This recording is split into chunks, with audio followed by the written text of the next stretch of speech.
আমরা আজকের এই অনুষ্ঠানকে এগিয়ে নিয়ে যাব। আমি ডেকে নেব সঞ্চয়নকে, তবে তার আগে প্রিয় দর্শক শ্রোতা বন্ধু, আমি ঠিক করেছি আজকে একটু অন্যভাবে সঞ্চালনা করব। এতদিন এ যাবৎ যেভাবে করিনি সেইভাবে, মানে আমি বলতে চাইছি, দেখুন আমাদের মতো সঞ্চালকে কত কায়দা কৌশল করতে হয়। কেন বলুন তো? কেননা একটু আগে যখন আমি নাম ঘোষণার সময় নিজে নামটা ঘোষণা করলাম না, স্ক্রিপ্টেড ছিল যে আমি নামটা বলবো, কিন্তু একদম শেষ মুহূর্তে এসে আমার মনে হলো যে নামটা কি দিব্যাঙ্গনা নাকি দেবাঙ্গনা, একটা সন্দেহ হলো একদম শেষ ন্যানো সেকেন্ডে। কি করা যায়? ভুল নাম বলা তো উচিত নয়, সেই জন্য তখন ঠিক করেছিলাম যে না, নামটা তাহলে ওই বলুক। এবং আমি ঠিক ছিলাম, কেননা আমি বারবার কেন যেন দেখছিলাম দেবাঙ্গনা, আসলে ও দিব্যাঙ্গনা।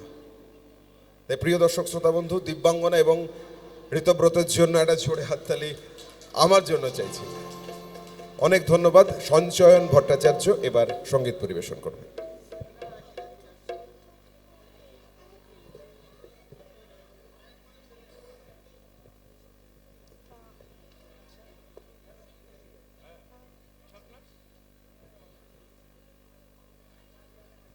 হ্যালো।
कुछ दूर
আমরা